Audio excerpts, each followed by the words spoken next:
Today we're going to talk about wreath making, and you know there's a great look that you can do for your outside front door that will give you a beautiful look for just a small amount of money, and that is by taking an inexpensive wreath and embellishing it with fresh product that you can gather from your own yard and garden, so that you don't have much money invested, but it still gives you a really elegant kind of a winter forest kind of look. And what we're going to do for this look is I've taken just a basic evergreen wreath. This is done with a polyvinyl greenery, and it's on a nice solid wire foundation. This wreath runs about $30, and you can find them here at Porterfield or many other stores in the area, or your own home, wherever that may be. But there's a lot of different types of the artificial wreaths like this. When you select one to do this with, make sure that it has long enough branches on the artificial greenery that you can use it to twist in, and I'll show you why that's important here in a minute. But go ahead and arrange the wreath so that it has a nice depth all the way around, and shape it so that it kind of has a symmetry and all of the greenery kind of goes the same direction, because we'll want to follow that direction as we add the fresh greenery to it. What I've gathered from my own yard is some beautiful wild cedar and some fresh pine needles and some crabapple branches and some different things that will really give it a nice kind of a country forest feel in the winter, and you'll really like it, I think, when we get finished. But what we're going to start with is this beautiful natural cedar, and this is a tree that's native to this region of the world in the Midwest. It also grows plentifully in most regions of the country, and it's a wild tree that it's very prolific, so you don't have to feel guilty about taking a little bit of it. What we're going to do is just trim the branches to about this size. This is probably about 18 to 24 inch branch, and we're going to twist it into the wreath by just taking a couple of stems of the artificial greenery and twisting them around the fresh greenery. And remember what I said, that this wreath is going to be for the outdoors. This is not one that you would want to put in your house for any length of time. You know, it would be okay if it were just going to be up for a week or so, but I wouldn't want it to be in the house any longer than that, because the greenery out of water is not going to do well. But outside, where it's nice and cold and it's kept crisp, it'll just do fine. It'll be beautiful. So we've got a couple of them. You can see that we've got some of it going out past the edge of this artificial wreath. Again, you can see on the back that it's just a basic artificial wreath with fresh things strapped into it. So it's nice that it has enough greenery to hold quite a bit. Okay? So what I've done is clipped apart some of the long needle pine boughs that I had. These are, again, the white pine, and it is, unfortunately, a lot of the trees have died because of the pine beetles, but there is still quite a bit of it left, and if you're judicious in your pruning, it won't help, or it won't hurt the tree a bit. So just take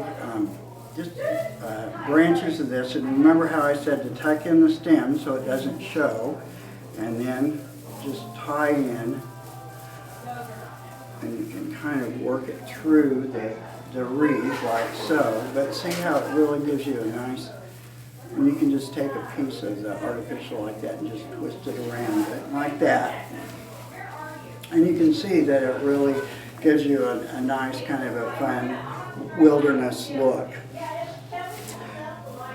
Now for a really fun textural addition, I had some of these beautiful crabapple branches.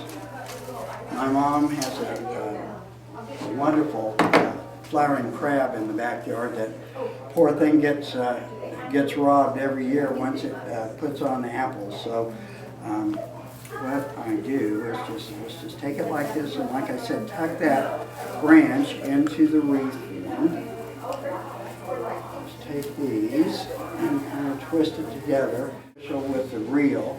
So if we want to really embellish it a little bit more, I think, which I think is really pretty, I've got some nice natural looking artificial pears that we're going to add to it. Now real pears of course wouldn't hold up.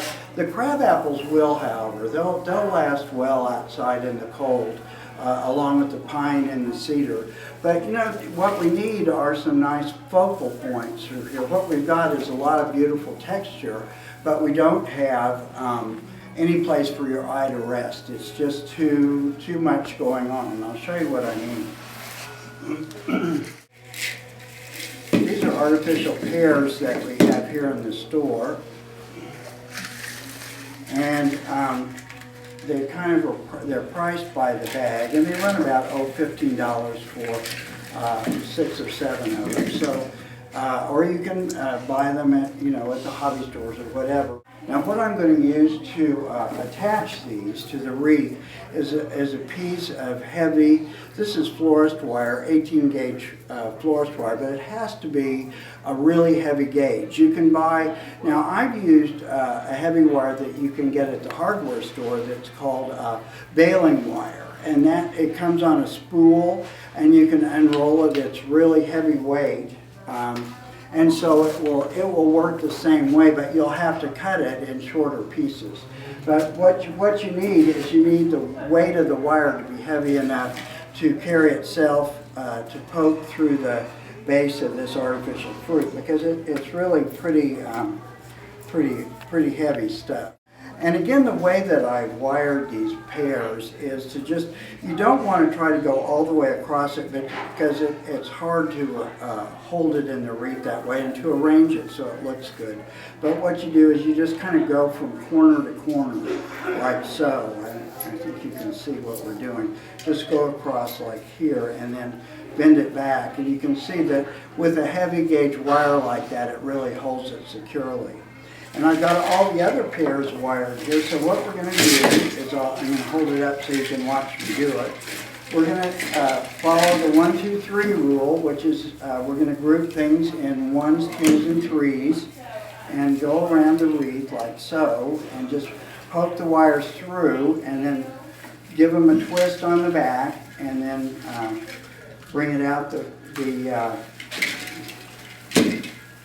and then bend the wires toward yourself so that they won't poke out the back, and push them up into the wreath.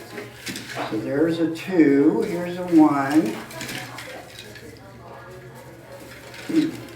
Now this will give you an idea of how easy it is to really do a beautiful wreath for your door without a lot of materials and a lot of effort. Now remember that if you didn't want to do pears, again, you could do pine cones. You know, one fresh fruit that you can use that's beautiful is a pomegranate, because they will dry naturally, and you can wire them the same way that I wired the pears. One caution I should give you though is that they do, once they're pierced with a wire like that, they tend to drip, so be careful where you place it so that it won't stain the side of your house or the front door or something that way. But they're beautiful if they are, as they dry, they look just magnificent in a wreath like this. You know, another added benefit of a wreath like this is that the birds love crab apples, and they'll come in and eat the crab apples through the season, and by the end of Christmas, I think all your crab apples will be gone from the branches, but they'll give you a lot of joy through the months ahead, and so, or the month ahead, I guess it is now. But you can take this and adapt it any way that you like, but I love this natural look for the outdoors, and it's beautiful.